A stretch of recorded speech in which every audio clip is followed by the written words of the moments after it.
جسم مبارک میں علماء نے لکھا رسول اسلام کے 24 معجزات کا جہاں سے بھی رسول خدا گزرتے تھے سر پہ ایک ابر رہتا تھا، ایک بادل رہتا تھا، کیونکہ خالق کو یہ برداشت نہیں تھا کہ ان کے سائے پہ کسی کے پاؤں آ جائیں، ان کے سائے پہ بھی کسی کے پاؤں نہ آئیں۔ اب اگر کبھی کسی نواسے کو کاندھوں پہ سوار کریں تو پھر ماننا پڑے گا خالق کی اجازت تھی۔ دوسرا، قد آور سے قد آور آدمی جب پیغمبر کے سامنے آتا تو رسول اسلام سر سے لے کے گردن تک اونچے نظر آتے تھے۔ کوئی بھی بلند قامت سے بلند قامت آدمی پیغمبر کے سامنے آتا تو سر سے لے کے گردن تک چھوٹا نظر آتا تھا۔ پیغمبر بہت زیادہ لمبے نہیں تھے لیکن وہ آدمی پھر بھی چھوٹا نظر آتا تھا۔ صحابہ کہتے تھے یا رسول اللہ یہ کیا ماجرا ہے؟ کہا میرے خالق کو منظور نہیں کوئی مجھ سے اونچا نظر آئے۔ کتنے لوگ ہیں یا نہیں؟ یہ دوسرا معجزہ بھی میں نے صرف پیش کیا ہے۔ تیسرا معجزہ علماء نے لکھا ہے، کہا کہ آپ کا جو پسینہ تھا اس سے خاص خوشبو آتی تھی جو نہ کسی گلاب میں تھی، نہ کسی پھول میں تھی، نہ کسی عطر میں تھی۔ آپ کے پسینے سے خاص خوشبو آتی تھی، توجہ ہو، پسینے سے خاص خوشبو آتی تھی، جسم مطہر سے خاص خوشبو آتی تھی، ایسی خوشبو آتی تھی کہ جہاں سے آپ گزر جاتے تھے 1 سے 2 دن تک کافر و مشرک جب وہاں آتے تھے تو سونگ کے بتاتے تھے لگتا ہے محمد گزرے ہوں گے۔ تو دوسرا پوچھتا کیسے معلوم؟ کہ وہ جو خوشبو ان کے بدن سے آتی ہے نا وہ اس جگہ سے آ رہی ہے۔ کہ جسد مطہر سے خوشبو آتی تھی۔ ایک اور کہ جب راستے پہ چلتے تھے تو بعض اوقات کچے پہ چلتے تھے، گارے پہ، ریت پہ، مٹی پہ چلتے تھے، قدموں کے نشان نہیں بنتے تھے، اور بعض اوقات چٹانوں پہ پاؤں رکھتے جاتے تھے، نشان بنتے جاتے تھے۔ اب سمجھ میں آیا یہ قدم گاہ کے نشان کیوں ہیں؟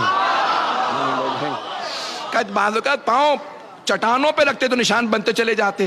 تو بعض علماء نے لکھا کہ اگر بعض صحابہ نے سوال کیا یا رسول اللہ بعض اوقات ہمیں لگتا ہے کہ آپ مٹی پہ نہیں چل رہے ہیں، اس سے اوپر چل رہے ہیں، آپ کے نشان نہیں بنتے اور چٹانوں پہ نشان بنتے چلے جاتے ہیں بعض اوقات، یہ کیا وجہ ہے؟ کہا میں اختیار رکھتا ہوں جہاں چاہوں میرے قدموں کے آثار باقی رہیں۔ ارے جسے قدموں کے آثار پہ اختیار ہو کیا دلوں پہ اختیار نہیں ہوگا؟ تو کہا کہ اور کیا معجزات ہیں؟ کہ جناب سرور کائنات کی پیشانی سے خاص نور نکلتا رہتا تھا، خاص نور نکلتا تھا پیشانی سے۔ توجہ ہے میرے ساتھ مجمع کی؟ کہا یہ 24 معجزہ میں سارے نہیں پیش کر رہا ہوں، جلدی پیش کروں گا۔ کہا جس میں مبارک سے خاص پیشانی سے خاص نور نکلتا تھا، آپ کے بال اور ناخن بڑھتے نہیں تھے، بال بڑھتے نہیں تھے، جیسے تھے ویسے ہی رہتے تھے۔ صرف ایک مرتبہ سر کے بال حجۃ الوداع کے موقع پہ سر منڈوایا تو سارے صحابہ نے آپ کے منہ مبارک، فارسی میں منہ کہتے ہیں اسی لیے منہ مبارک کہا جاتا ہے، پیغمبر کے بال نہیں کہتے، منہ مبارک کہتے ہیں۔ تو صحابہ کرام نے سارے کے سارے پیغمبر اسلام کے مبارک آپس میں تقسیم کر لیے اور وہ فرماتے تھے ہم ہاتھوں پہ رکھ کے جب دعا مانگتے تھے دعا قبول ہوتی تھی۔ توجہ توجہ، سارے مجمع کی توجہ ہو۔ ماننے پہ آتے ہیں تو منہ کو مان لیتے ہیں، بال کو مان لیتے ہیں، اور نہیں ماننے پہ آتے تو آل کو نہیں مانتے۔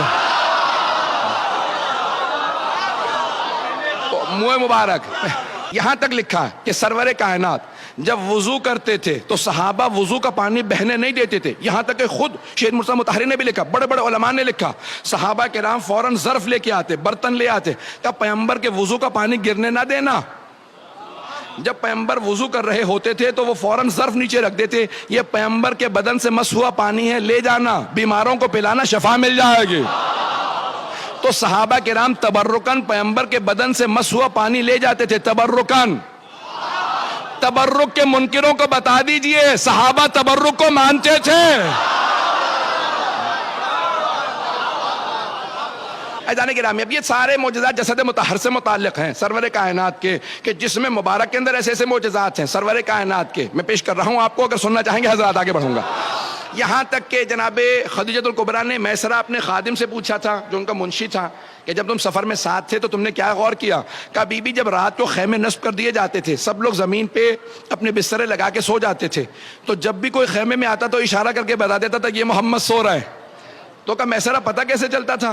کہا بی بی سارے کے سارے افراد جب سو جاتے تھے تو رات کی تاریکی تھی تو پتہ نہیں چلتا تھا کون کون ہے، لیکن جب محمد مصطفیٰ سوتے تھے نا تو پورے بدن کو ڈھانپ لیتے تھے کالی چادر سے، اور سارے ہمارے بھائی بھی آج تک نعتیں پڑھتے ہیں، اے کالی کملی والے تجھ پہ لاکھوں سلام۔